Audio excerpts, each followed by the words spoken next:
Manajemen logistik pertemuan ketiga akan membahas tentang komponen of logistic management. Jadi bagian-bagian dari kegiatan logistik. Ya.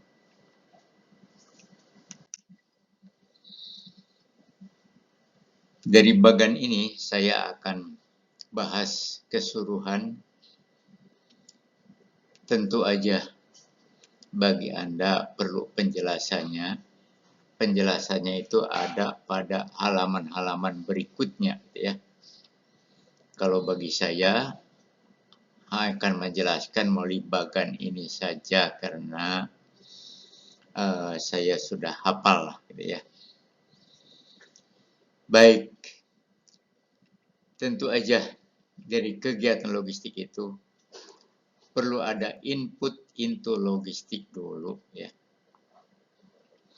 Selanjutnya, berdasarkan input logistik ini akan disusunlah manajemen action, gitu ya. Dan tentu aja kita harus mengetahui juga kegiatan-kegiatan apa aja tuh dalam proses logistik ini. Selanjutnya, output of logistik, hasil dari logistik. Bagaimanapun kita perlu evaluasi, sudah sesuaikah yang kita lakukan ini atau masih ada beberapa yang perlu diperbaiki, ya. Tentu aja saya jelaskannya langsung aja hubungannya dengan shipping, ya. Karena ya kita ini orang shipping, jadi tentu penjelasannya juga yang langsung hubungannya dengan bidang shipping. Walaupun yang terpampang di sini untuk logistik secara umum, ya. Pertama, saya kemukakan dulu tentang input into logistik, ya. Jadi kalau kita mau berkegiatan logistik itu perlu mempunyai input dulu tentunya. Pertama, natural resources. Sumber-sumber barang apa yang akan diproses dalam logistik ini. Tentu aja pada perusahaan pelayaran perlu tahu bahwa muatan jenis apa yang akan diangkut oleh kapal ini. Ya. Yang kedua, human resources.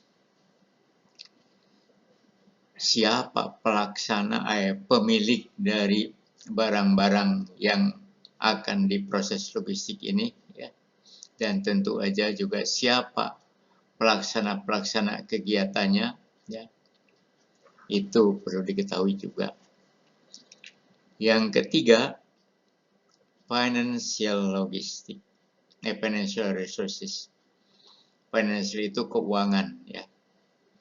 Jadi berarti yang ada hubungannya dengan keuangan perlu kita tahu juga sebelum lebih jauh kita merencanakan itu. Dapat freight berapa kira-kira tuh dari yang akan kita angkut dalam proses logistik ini. Demikian juga biayanya berapa tuh yang terkait dengan kegiatan logistik ini. Yang keempat, information resources. Ya tentu aja perlu informasi sebanyak mungkin gitu. Dalam merencanakan kan sesuai yang saya kemukakan tadi. Perlu ada informasi-informasi dulu yang lengkap baru kita merencanakan yang baik. Informasinya kurang aja, bisa-bisa perencanaannya juga kurang baik. Kalau kita udah memperoleh input into logistik, maka pada perusahaan pelayaran tentu diadakan manajemen action. Dibuatlah perencanaannya, apa rencana-rencananya yang akan kita laksanakan ini dalam penyelenggaraan proses logistik untuk barang-barang tersebut. Tentu kalau bidang shipping ya akan diangkut oleh kapal, gitu, bagaimana perencanaannya.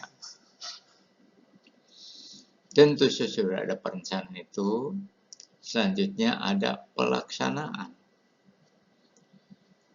Tapi dalam pelaksanaan ini mungkin ada yang perlu dikendalikan, dikendalikan supaya apa yang direncanakan itu bisa tercapai, ya.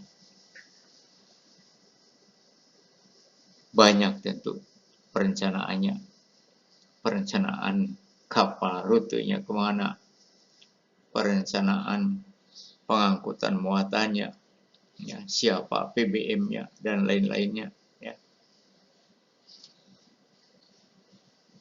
Jangan lupa itu kalau ada yang sedikit aja menyimpang dari yang direncanakan itu perlu dikendalikan tentunya, ya.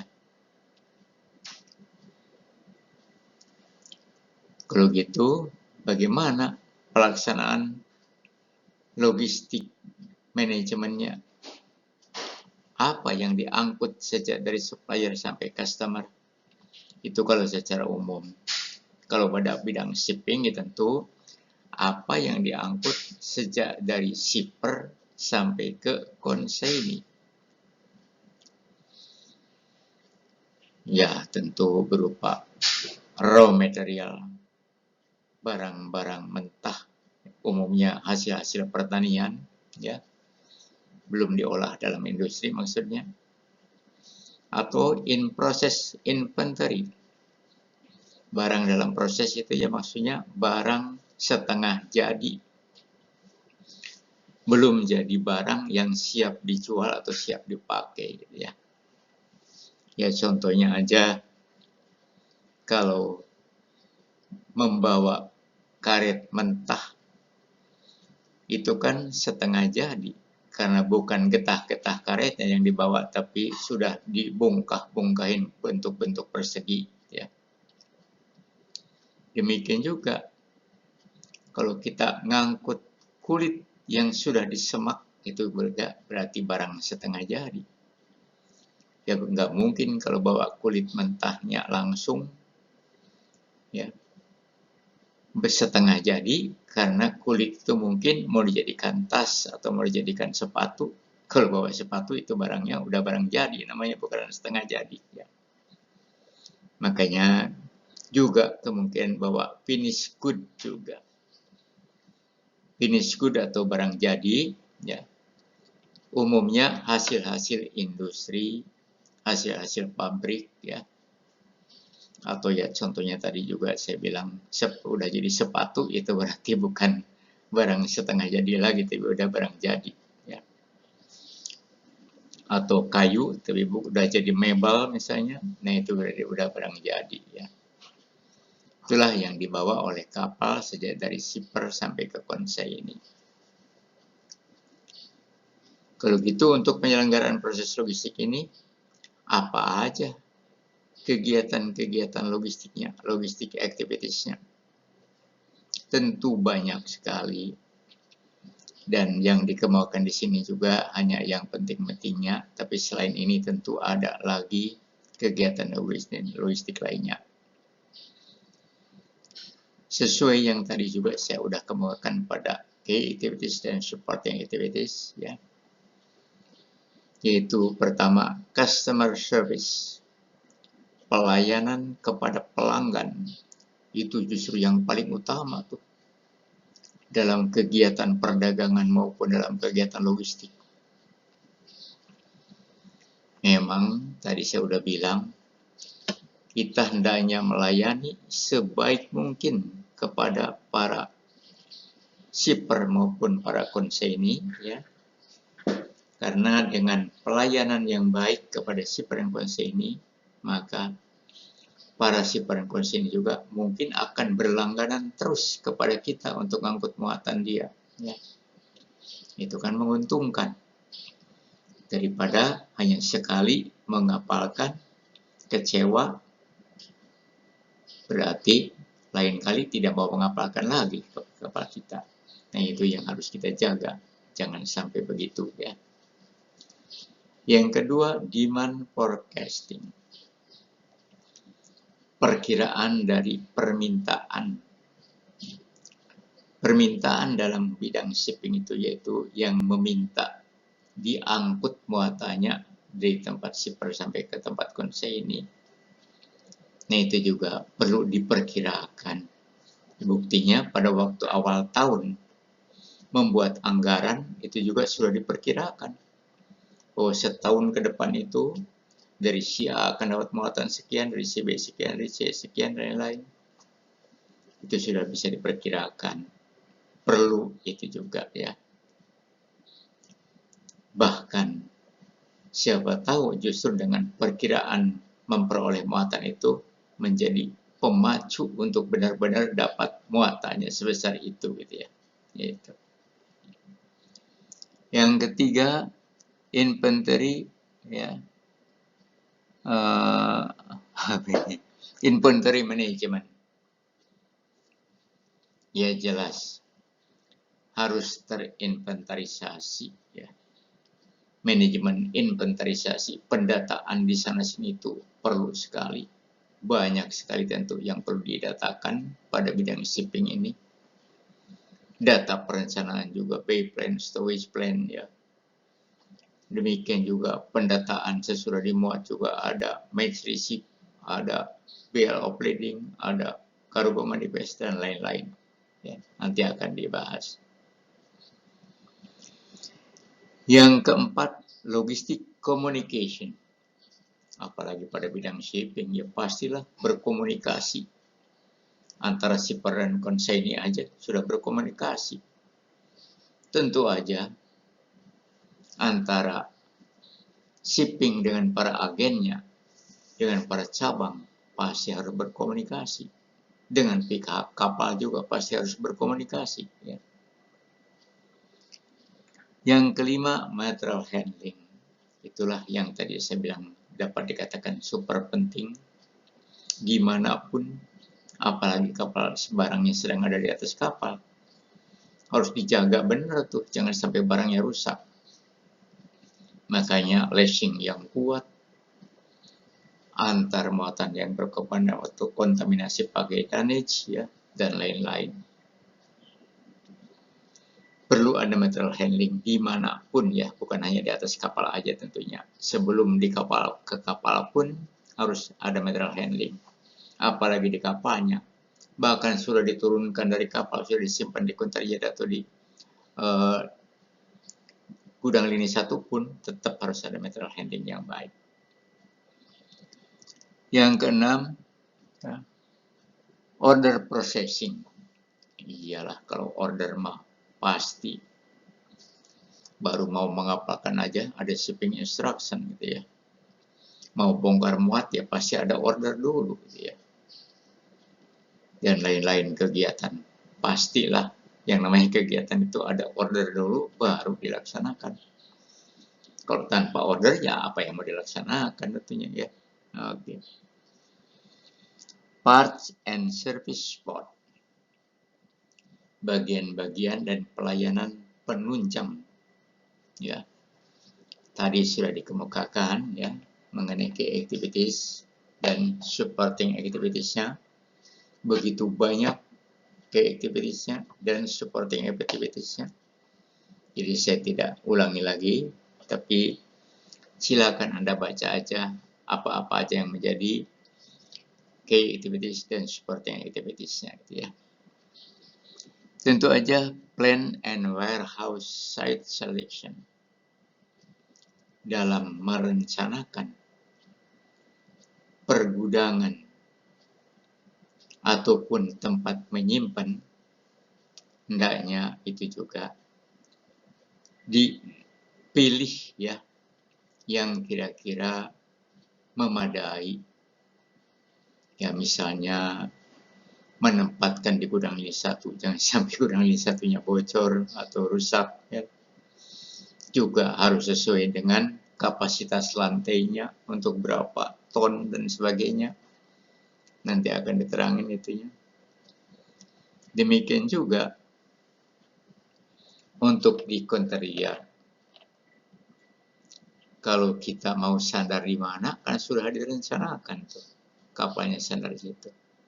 Ya tentu jangan sampai menempatkan di konterior yang jauh-jauh amat. Sebab itu waktunya, juga biayanya gitu untuk nyampein ke samping kapal ya.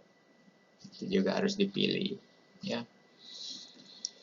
Kemudian procurement. Procurement itu pengadaan.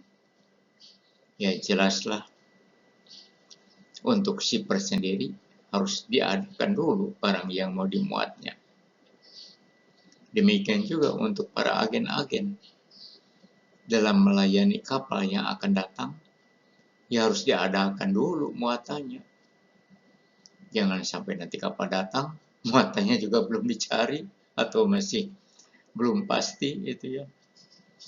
Perlu itu pengadaan itu ya. Pengadaan apa aja? Pengadaan muatan ya tadi. Pengadaan peralatannya yang memadai itu dan lain-lain ya. Packaging, pengemasan. Nah, itu juga artinya harus diurus yang benar pengemasannya ya. Bahkan harus tahulah shipping juga. Hubungan yang baik antara shipper dengan shipping dalam pengemasan itu adalah lebih baik ya. Jangan sampai shipping taunya daftarnya ABC, nggak taunya muatan dalamnya DEF itu lain ya. Jangan sampai begitu. Makanya pelayanan kepada pelanggan juga sama harus menghormati kepada yang melayaninya itu gitu ya. Nah, itu namanya kerjasama. Dengan kerjasama yang baik maka insya Allah hasilnya juga akan baik ya. Di dalam pengemasan sesuai yang udah pernah saya terangkan juga itu harus mengundang dulu ahlinya dari kepelabuhanan ya.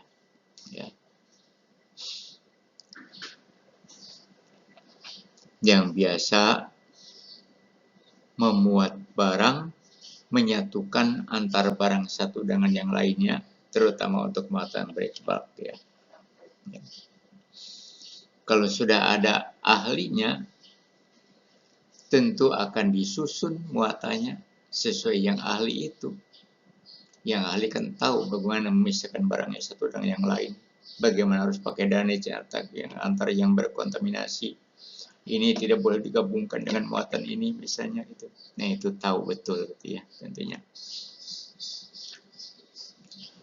Kalau oleh ahlinya. Tapi bukan hanya itu ya. Karena yaitu harus ada kejujuran dari packaging dari pengemasan tadi tentang apa jenis muatannya. Yaitu dinyatakan oleh SGS Surveyor. Kalau SGS Surveyor sudah menyatakan barangnya yang dalam peti kemas itu adalah 1 ini, 2 ini, 3 ini, dan seterusnya, ada daftarnya, termasuk jumlahnya tentunya ya. Tentu akan diperiksa lagi tuh oleh Bea Cukai. Karena Bea Cukai juga sebelum orang mengekspor barang aja sudah minta izin dulu dari Bea Cukai dengan mengisi PEB, pemberitahuan ekspor barang. Berdasarkan pemberitahuan ini, maka oleh Bea Cukai diperiksa mana yang boleh diekspor, mana yang tidak boleh diekspor. Tentu aja kalau boleh semua, ya tidak masalah. Bea Cukai juga sudah mengiyakan daftar yang ada di daftar dari SG Surveyor cocok dengan daftar PEB yang sudah disetujui oleh Bea Cukai, ya udah berarti tidak masalah. Maka Bea Cukai juga langsung minta agar peti kemasnya itu ditutup dan disegel. Segelnya diberikan tuh dari Bea Cukai. Lalu kalau udah disegel, ya berarti tidak mungkin lagi ada yang mau mengisikan muatan ke dalam peti kemas karena segelnya udah dicatat nomornya dan jenisnya segelnya. Nah, Kalau sudah begitu berarti sudah ada izin muat juga dari bea cukai gitu ya. Nah itu dalam packaging ya. Reverse logistik, pengembalian logistik. Kalau urusan di darat bisa aja diangkut oleh truk. Begitu sampai di tempat penerimanya bilang, wah ini tidak mau, yang ini mas saya tolak, barangnya jelek. Gitu. Nah tentu aja akan dibawa kembali lagi. Itu tidak apa-apa karena ongkosnya juga paling berapa kalau hanya di darat aja ya. Tapi kalau melalui kapal sudah sampai tujuan, misalnya ditolak oleh konsaininya gara-gara barangnya rusak, tentu aja akan biayanya besar untuk biaya mengembalikannya lagi.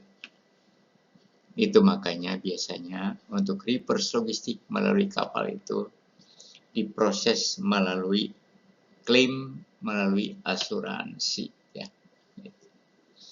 Itu ada beberapa jenis klaim asuransi, nanti kalau perlu menjelang akhir perkuliahan akan saya terangkan juga. Sebab itu bukan urusan saya kalau urusan klaim dan asuransi, tapi anyhow nggak apa-apa. Saya juga boleh, nanti saya akan terangkan dan kalau perlu saya kasih kopinya gitu kepada Anda tentang garis besar proses klaim dan asuransi itu.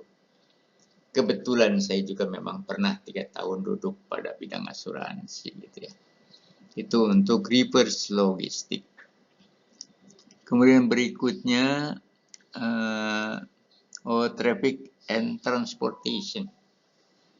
Ya tentu aja dalam proses logistik ini akan terkait urusan trafficnya, rutenya kemana, dan urusan transportasinya. Makanya sebelum mengkapalkan harus tahu dulu rute kapal itu kemana gitu ya. Baru kita mengapalkan gitu ya. Baru shipper itu akan mengapalkan. Tentu aja setelah dikapalkan, dalam proses transportasinya itu urusan shipping, urusan perusahaan pelayaran atau urusan kapal, ya, urusan transportasinya. Ya, kemana aja artinya muatan itu akan ditransportnya, tentu sesuai dengan rute yang telah ditentukan. Ya. Kemudian warehousing and storage ya. Ya, dalam hal pergudangan dan penyimpanan itu juga itu perlu diadakan manajemennya yang baik. Ya, makanya pada akhir perkuliahan untuk kepelabuhanan juga dibahas mengenai dwelling time. Itu saya pernah menangani. Bahkan saya waktu di Pulau Laut malahan saya disuruh bikin bay plan-nya, suruh mengatur pemuatan-muatan ke dalam kapalnya, ya. Juga mengatur dwelling time-nya gitu ya. Itu saya pernah juga ikut menangani itu gitu ya. Jadi untuk dwelling time ini atau muatan break bulk ya berarti in transit time namanya. Itu merupakan penumpukan sementara, harus jangan lama-lama maksudnya, harus cepat. Kalau lama aja, itu pasti bea cukai tidak mengizinkan. Bahkan dipindahkan ke gudang lini 2, atau kalau muatan dalam peti kemas, perlu dipindahkan ke depo tertentu ya. Karena yang namanya kontariat atau gudang lini 1 itu hanya untuk tempat penumpukan sementara. Jadi sebentar aja artinya numpuknya gitu, tidak boleh terlalu lama. Ya. Oke, itu kurang lebih kegiatan-kegiatan logistiknya ini. Sebagian besar saya bahas nanti pada manajemen kepelabuhanan dan pada manajemen logistik juga gitu ya. Kita terusin dengan output of logistik.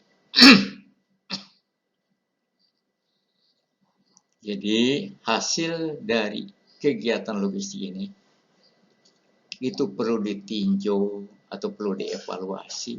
Sudah benarkah yang kita laksanakan itu?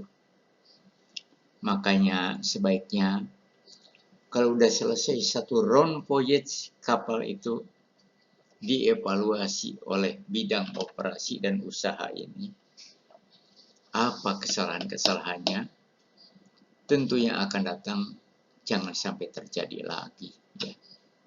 Apa kekurangannya, kesalahan-kesalahannya, yang menyimpang apa aja.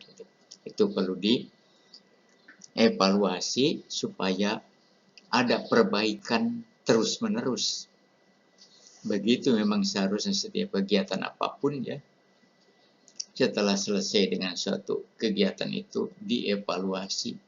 Sudah benarkah sepenuhnya yang kita laksanakan ini? Untuk hal-hal yang kurang benarnya, ya berarti next time ya harus diperbaiki. Gitu. Begitu seharusnya ya, setiap kegiatan apapun, apalagi pada bidang shipping yang banyak kegiatannya. Ya. Gitu. Contohnya apa? Ya pertama, competitive advantage. Katanya. Competitive advantage itu keuntungan dalam berdaya saing. Tentu aja antar shipping dengan shipping itu pasti berdaya saing. Untuk mendapatkan muatan, meraih muatan. Saling bersaing untuk meraih muatan tentunya. Antara perusahaan pelayaran dengan perusahaan pelayaran sendiri. Itu makanya perlu dievaluasi. Kok kita hanya dapat muatan segini ya? Ke pelabuhan ini hanya dapat muatan segini. Ada apa? Nah itu perlu diadakan penelitian. Apakah memang dalam berdaya saing kita itu kurang pelayanan yang baiknya kepada para konsumen itu selidiki ya. Itu competitive advantage artinya. Keuntungan dalam berdaya saing. Tentu aja jangan sampai merugikan dalam berdaya saing. Dapat muatannya dikit-dikit terus itu misalnya. Ada apa tuh? Harus selidiki ya. Yang kedua, time and place utility. Itu juga ada pada misi ya. Kita hendaknya mengacu pada waktu yang tepat ya. Dan tempat yang tepat. Yaitu yang saya bilang jangan sampai sesuatu yang tidak overlanded. Terutama untuk jarak dekat. Kalau jarak jauh biasanya oleh kantor pusatnya dibikin bay plan itu. Secara terpusat artinya bikin bay plan-nya. Kalau terpusat itu hampir jarang terjadi shifting kargo ya. Tapi kalau hanya pelabuhan muatnya di A dan B dan pelabuhan tujuannya juga hanya di C dan D, hanya 2 pelabuhan muat, 2 pelabuhan tujuan, itu seringkali dibuatnya oleh masing-masing pelabuhan aja bay plan-nya. Jadi mula-mula muatan untuk di A dibikin di A bay plan-nya.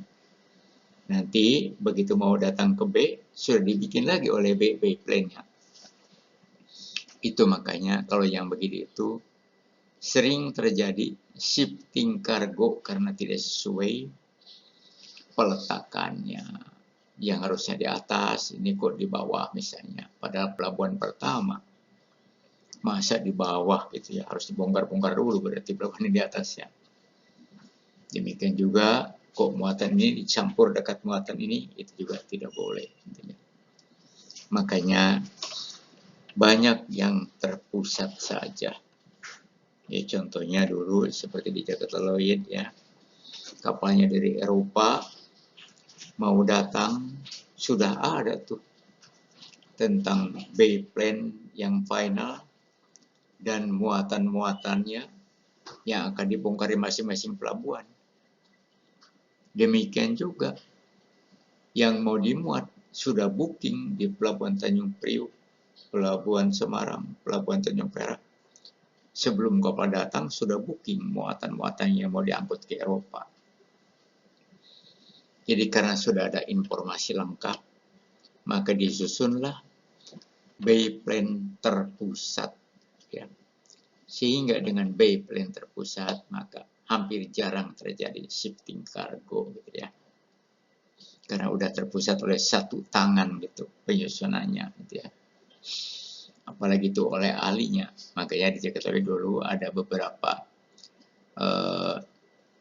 nakoda yang udah bosan belajar, saya mau kerja di darat aja katanya itu. Nah itulah kesempatan untuk menggunakan bikin Bayes-Plan gitu ya, secara menyeluruh tentunya ya. Nah jadi dengan Bayes-Plan menyeluruh itu hampir tidak terjadi ya, place utility gitu ya, salah tempat gitu ya.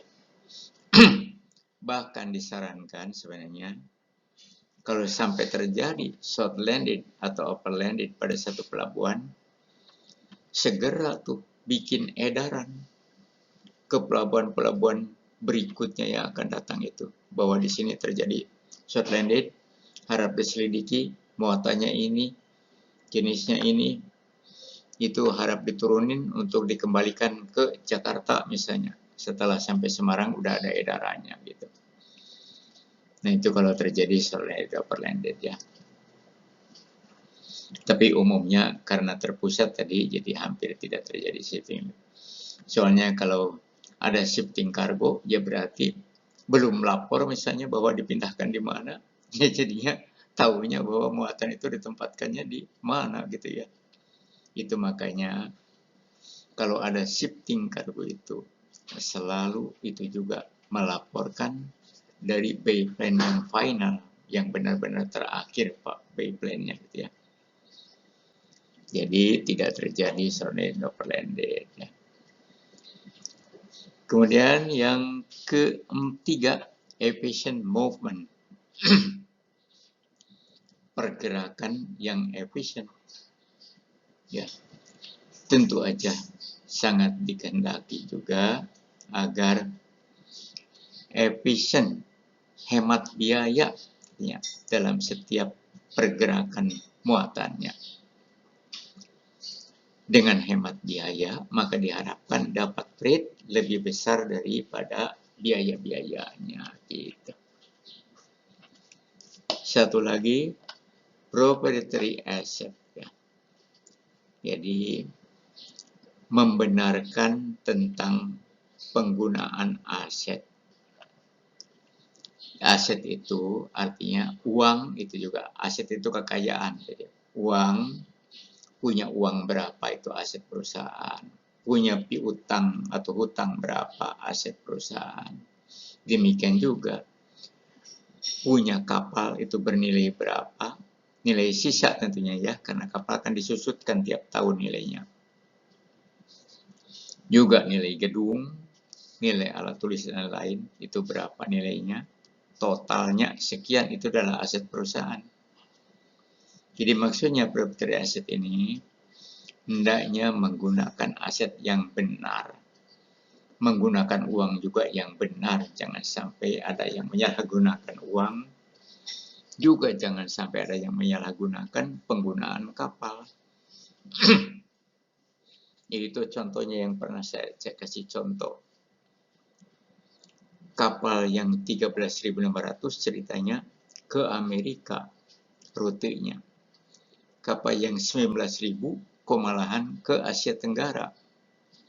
Itu terbalik katanya kalau begitu. Sebab pemakaian bahan bakar itu ya hampir sama. Tentunya kalau yang kapasitas DWT kapalnya lebih besar, berarti dapat muat juga lebih besar. Berarti dapat freight-nya lebih besar. Ya wajarlah kalau pemakaian BBM juga besar gitu ya. Gitu. Nah, jadi itu terbalik. Makanya yang 19.000 DWT itu harusnya ke Amerika. Karena kalau yang DWT-nya banyak, berarti dapat freight juga banyak. Pemakaian BBM banyak, ya wajarlah. Dikurangi tapi masih positif. Daripada terbalik, yang 13.500 kok malahan ke Amerika. Berarti kan muatannya hanya dikit. Muatan dikit berarti dapat peritnya sedikit. Sedangkan pemakaian BBM hampir sama misalnya. Nah itu makanya itu juga salah pengaturan seperti itu gitu ya. Dan lain-lain lah, banyak yang salah pengaturan, itu harus diperbaiki setiap voyage-nya, round voyage-nya gitu ya. Sehingga ke depan itu diharapkan perusahaannya selalu memperoleh keuntungan aja kalau dievaluasi tiap saat. Bahkan tiap 3 bulan pemegang saham itu mengadakan rapat umum pemegang saham. Diundang para cabang, kepala cabang, para agen. Mereka mungkin memberikan input-input, ya bagus sekali itu. Berharga untuk pelaksanaan ke depannya. Atau mungkin dievaluasi. Tadinya direncanakan dalam anggaran itu mau untung sekian persen. Tahu-tahu sekarang kok rugi dalam 3 bulan misalnya. Atau untungnya dikit sekali. Itu juga dicari jawabnya kenapa. Tentu perlu dievaluasi. Sehingga diharapkan pada akhir tahun itu paling tidak kalaupun menyimpang ya sedikit aja menyimpangnya dari anggaran gitu ya. Tidak terlalu jauh. Gitu. Itu property asset namanya ya. Menyelidiki tentang kebenaran dari penggunaan aset gitu. Gitu.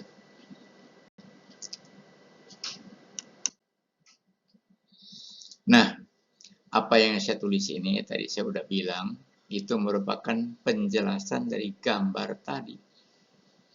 Berarti saya tidak usah menerangkan lagi tentang input into logistik tadi sudah ya. Manajemen action ya berarti harus kita rencanakan dan bagaimana nanti pelaksanaannya dari input tadi ya. Tentu aja selanjutnya selalu dievaluasi juga ya. Gitu.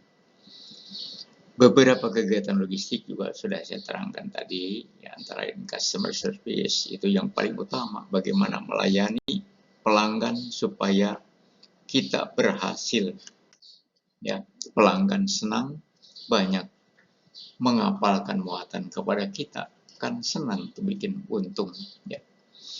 Oke, gimana forecasting dan lain-lainnya udah saya bahas tadi, jadi berarti saya tidak usah terangin lagi, ya. Karena sudah saya terangin. Anda tinggal baca nih di sini ya. Reverse logistik juga sudah tadi saya terangkan. Output of logistik juga sudah saya terangin tadi ya, bahwa setiap satu round voyage itu perlu dievaluasi hasil dari usaha kita itu bagaimana. Apalagi kalau sampai rugi, kenapa tuh harus betul-betul diadakan penelitian. Ya dengan adanya penelitian, maka insya Allah berarti ke depannya itu ada perbaikan terus gitu ya. Gitu. Nah ini antara lain untuk meninjau juga apakah perusahaan, apakah yang kita laksanakan ini menguntungkan atau merugikan. Nah inilah ilmu keuangan yang harus mengadakan penelitian tentang berapa diperoleh untung atau berapa rugi untuk setiap muatan yang diangkut gitu ya.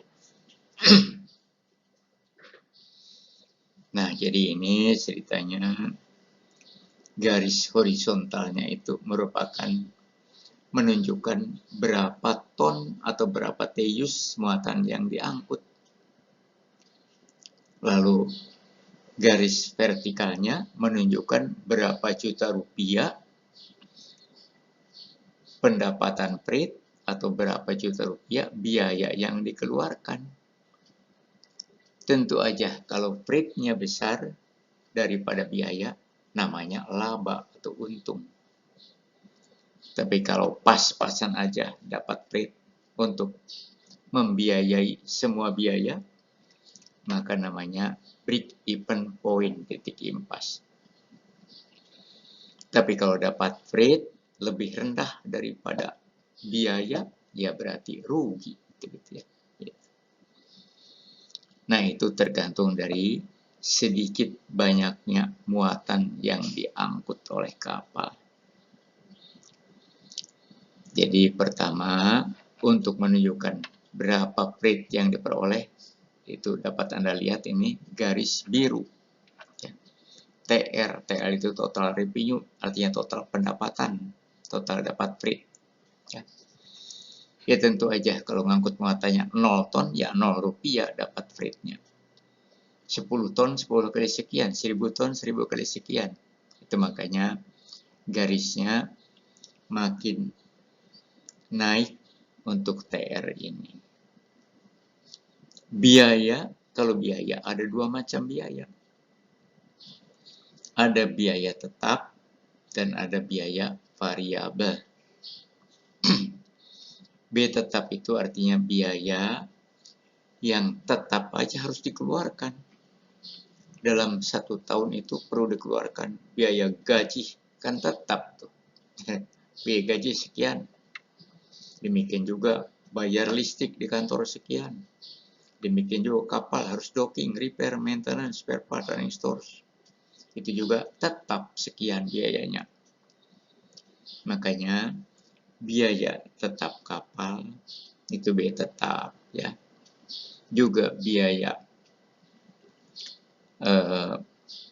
di kantor gaji dan biaya tetap kantor itu juga tetap biayanya. Kan lampu listrik tetap dipakai. Walaupun rugi ya tetap harus nyala lampu listriknya. Telepon juga tetap harus ada. Itu namanya biaya tetap ya. Ya berarti 1 tahun itu tetap aja. Walaupun ngangkut muatannya banyak ya tetap sekian. Ngangkut muatannya dikit ya tetap sekian biayanya. Ya enggak ya. Gaji misalnya enggak mungkin gajinya dikurangi gara-gara rugi, kan enggak mungkin. Jadi tetap aja sekian. Tapi di samping itu ada juga biaya yang tergantung dari banyak sedikitnya dapat muatan. Atau tergantung dari banyak sedikitnya dapat freight gitu ya. Ya contohnya biaya bongkar muat. Itu juga kan makin banyak muatan, ya berarti biayanya makin banyak. Itu makanya berarti tergantung kepada banyaknya muatan atau tergantung kepada freight. Banyaknya freight. Demikian juga biaya bengker. Itu juga biaya tergantung kepada muatan. Makin jauh ngangkut muatan, dibayarnya kan makin besar. Tapi BBM juga ya makin besar kalau makin jauh. Jadi berarti biaya bengker pun biaya tergantung kepada muatan. Juga agen berdasarkan komisi, makin dapat muatan banyak, agen dibayarnya juga makin besar. Biaya agen, biaya bengker, ya. Lalu tadi biaya apalagi tuh pelabuhan juga, bongkar muat juga. Biaya pelabuhan juga sama. Makin banyak muatan, ya makin lama di pelabuhannya. Berarti biaya pelabuhan juga biaya yang terkait urusan freight. Biasanya sekitar 60% dari freight lah. Total biaya tetapnya, total biaya variabelnya. Makanya disebutnya biaya variabel. Biaya yang berubah-ubah sesuai dengan sedikitnya dapat muatan. Berarti sedikit banyaknya dapat freight. Gitu ya. Berarti kedua biaya ini harus dijumlahkan, biaya tetap dan biaya variabel ini. Itu total biaya yang harus dibayarkan. Dapat Anda lihat biaya tetapnya ya garis datar aja horizontal, fixed cost namanya itu ya. Biaya yang berubah-ubah sesuai makin tingginya freight, biaya variabel atau variable cost. Itu dijumlahkan namanya total cost, total biaya. Kalau gitu kita tinggal bandingkan sekarang. Kalau jumlah muatannya yaitu Q atau quantity Kalau kuantiti muatan Ki itu banyak, contohnya pada Ki laba kan banyak tuh muatannya. Sekian tius atau sekian ton banyak. Dapat rate-nya, lihat aja di A ya. Dapat total biayanya hanya di B. Ya berarti lebih besar dapat rate A daripada B. Berarti dapat laba atau dapat untung perusahaan itu ya. Sebaliknya, kalau muatannya hanya dapat setengahnya isi kapal, hanya pada kuantiti BEP, Ki BEP, ya berarti dapat rate di BEP, di titik C. Total biaya juga di titik C. Jadi persis sama. Dapat rate dengan keluar biaya. Makanya disebutnya titik impas. Pas-pasan aja. Dapat rate untuk pas-pasan bayar biaya. Gitu. Sebaliknya kalau muatannya hanya dapat sepertiganya atau seperempatnya isi kapal. Itu pada Ki rugi, kuantiti rugi. Atau hanya 150 teus gitu misalnya. Berarti dapat rate-nya di D. Tapi biayanya lebih tinggi di E. Ya rugi dong kalau biaya lebih tinggi ya. Itu makanya jangan sedikit dapat muatannya. Nah inilah contoh. Kalau muatannya kapasitas kapas misalnya 500 teus, dapat 90%. Berarti 450 teus. Dapat untung A dikurangi B. Tapi sebaliknya kalau hanya setengahnya isi kapal, hanya 250 teus, pas-pasan aja, atau BEP, break even point, titik impas. Dapat rate 500, biaya juga, biaya variabel 300, biaya tetap 200, jadi berarti 500 juga. Lalu, kalau muatannya seperempatnya isi kapal, ya itu, kalau hanya 150 teus, sepertiganya lah isi kapal. Berarti rate-nya di D lebih rendah daripada E, biayanya jadi rugi. Nah itu jangan begitu ya. Itulah kurang lebih gambaran untuk menganalisa kapal itu dapat untung ataukah rugi ya. Nah selesai juga deh pertemuan ketiga. Kalau sudah lihat soal latihan itu berarti udah selesai materi untuk pertemuan ketiga. Ya, selanjutnya ya selalulah dilanjutkan dengan mengerjakan soal latihan. Saya kira karena materinya udah selesai, cukup sekian aja dulu. Sampai jumpa pada pertemuan berikutnya. Wassalamualaikum warahmatullahi wabarakatuh. Okay.